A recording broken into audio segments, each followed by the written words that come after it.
Welcome back to the Food for the Faithful channel with me, your not so reluctant prophet. Today I welcome all you haters and you mischaracterizers. Have at me. I invite you because I have an answer for you today. I've mentioned on occasion that in my former life I worked as a quality systems resource at the General Motors St. Catharines Gen 3, Gen 4 engine plant, and later as a quality consultant training my clients in workplace organization and problem-solving methodologies. It was through developing course material for a program that a colleague and I were writing that I met and fell in love with my wife, Anna City.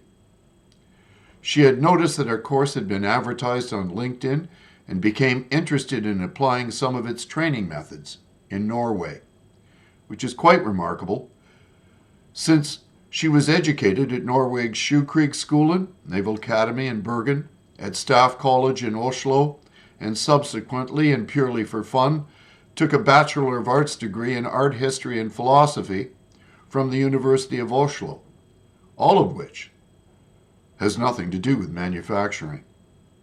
Yet, since the course of both love and continuous improvement are seldom linear, but rather discontinuous, here we are. Most of what I have come to know about the culture wars and critical theory is the direct result of my relationship with Anna City, as well as from my personal experiences during my time while living in Norway. Although continuous improvement may happen in a discontinuous fashion, it is certainly never revolutionary.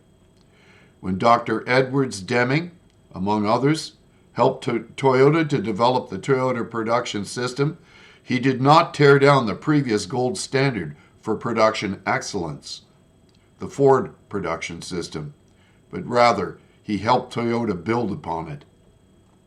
Where am I going with this line of thought, you may ask? Let me be blunt. When I talk about continuous improvement, I am a committed disciple of total quality, since it assures measurable, documented process improvements led in part by Kaizen teams who walk the Gemba, as we call it.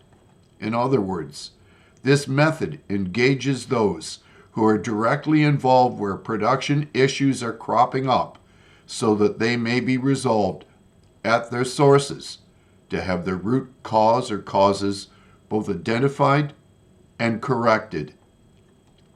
Which leads me to ask, and here's where I'm talking to you mischaracterizers, what on earth do social progressives mean when they talk about dealing with systemic issues in the system when, 1, they do not understand the nature of the system they're attempting to change, 2, have not correctly analyzed the root cause for the failure or failures they seek to address, 3, seek to tear down the very foundations for the process improvements they claim they wish to implement.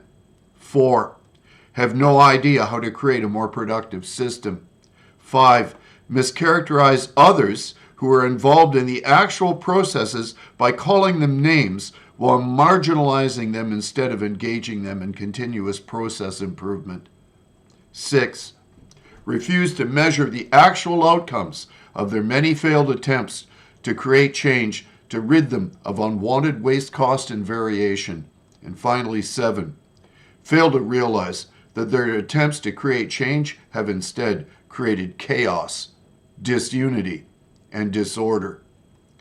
People who haven't a clue where I am coming from choose to mischaracterize me for stating these obvious facts.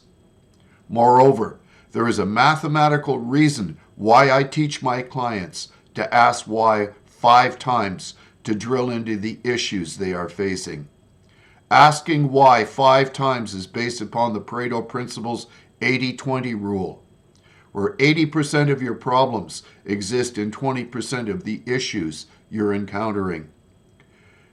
Therefore, if you should ask why 5 times, this will help you drill down through the dross to the root cause of a system's failures, since it is not possible nor is it feasible to deal with everything at once. It is therefore advisable to confine oneself to these top 5 issues if our goal is process improvement. Since my wife is a senior bureaucrat, I am aware that this almost never happens in government, since the social reformer types for whom she works are not in the least bit interested in process improvement. Rather, they are committed to demonstrate that their social progressive policies are achieving their stated goals even in the face of their blatant failures. Process improvements are never revolutionary. Rather, they are evolutionary. You cannot build a functional system if you seek to tear down its foundations. Just look at Trudeau's band of merry critical theorists and postmodernists who are unqualified reductionists and deconstructionists to their ideologically confused cores. They are not at all interested in building a better system. Rather, they are seeking to bring about the collapse of all functional order, which could have been improved had they only chosen to do so. Any mule can kick down a barn, but it takes a carpenter using Dr. Deming's methods to build a better one. Have at me. These are my thoughts today. I won't inject the scriptures now because what I stated is true as any scripture that's ever been written. God bless you. Have a wonderful afternoon. I'm looking forward to having you mischaracterize me yet again.